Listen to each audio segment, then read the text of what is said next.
بسم اللہ الرحمن الرحیم۔ السلام علیکم۔ قصص الانبیاء سے آج ہم بات کریں گے حضرت ادریس علیہ السلام کے بارے میں۔ حضرت ادریس علیہ السلام کے وجہ نام یہ ہے کہ پڑھانے کی کثرت کے سبب سے آپ کا لقب ادریس تھا، اور علم نجوم آپ کے معجزات میں سے ہے۔ وہ زمین پر عبادت کرتے اور ان کو فرشتے سب آسمانوں پر لے جاتے تھے۔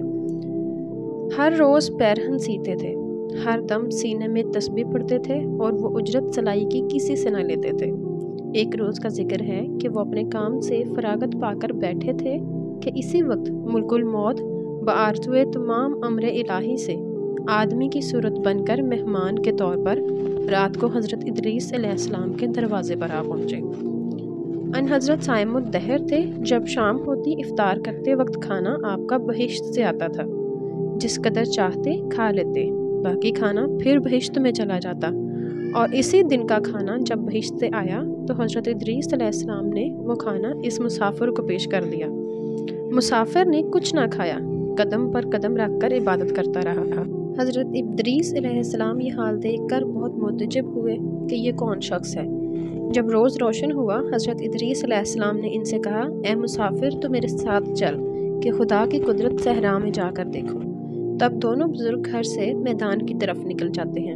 ایک گیہوں کے کھیت میں جا پہنچے۔ حضرت ملک الموت نے کہا، چلو اس کھیت سے چند خوشے گیہوں کے لے کر ہم تم کھائیں۔ حضرت ادریس نے فرمایا، عجب ہے کہ تو نے گزشتہ شب کو حلال کھانا نہ کھایا، اب حرام کھانا چاہتا ہے۔ پھر وہاں سے دونوں بزرگ ایک دوسرے باغ میں جا پہنچے۔ وہاں بھی انگور دیکھ کر حضرت اسرائیل علیہ السلام نے کھانے کا قصد کیا۔ حضرت ادریس علیہ السلام نے فرمایا، تصرف ملک غیر میں حرام ہے۔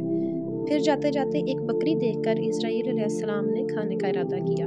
پھر حضرت ادریس علیہ السلام نے کہا، بیگانی بکری کو ذبح کر کے کھانا ممنوع ہے۔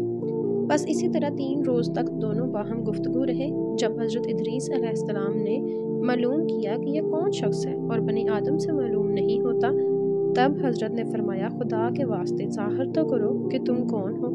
اس نے عرض کیا، میں اسرائیل علیہ السلام ہوں۔ تب حضرت ادریس علیہ السلام نے فرمایا، بھائی، کیا سب مخلوقات کی جان تم ہی قبض کرتے ہو؟ انہوں نے کہا، ہاں۔ حضرت نے فرمایا، شاید کہ تم میری جان قبض کرنے کے لیے آئے ہو۔ انہوں نے کہا، نہیں، میں تو آپ کے ساتھ خوش طبعی کرنے آیا ہوں۔ حضرت ادریس علیہ السلام نے کہا، آج 3 دن سے تو میرے ساتھ ہے، اس عرصے میں بھی تو نے کسی کی جان قبض کی ہے؟ وہ بولے، ہاں، میرا ہاتھ ایسا ہے کہ جیسا جب اللہ تعالیٰ کا حکم ہو تو جس کی جان قبض کرنی ہو، میں اللہ کے حکم سے ہاتھ بڑھا کر اس کی جان قبض کر لیتا ہوں۔ اور بولا، اے حضرت ادریس، میں چاہتا ہوں کہ تیرے ساتھ رشتہ برادری کا کروں۔ حضرت ادریس نے فرمایا، میں تیرے ساتھ رشتہ برادری کا تب کروں گا کہ تلخی جان کی تم مجھ کو ایک بار چکھا دو۔ تو ملک الموت نے کہا، بے رضائے الہی میں کسی کی جان قبض نہیں کر سکتا۔ تب حضرت ادریس علیہ السلام نے اللہ تعالیٰ کی بارگاہ میں عرض کی تو اللہ تعالیٰ کی طرف سے حکم ہوا کہ ادریس کی جان قبض کر لو۔ تو حضرت ملک الموت نے حضرت ادریس علیہ السلام کی جان قبض کر لی۔ پھر ملک الموت نے خدا کی درگاہ میں دعا مانگی تو اللہ تعالیٰ نے ان کو زندہ کر دیا، اور حضرت ادریس علیہ السلام نے اٹھ کر ملک الموت کو اپنی گود میں لے لیا۔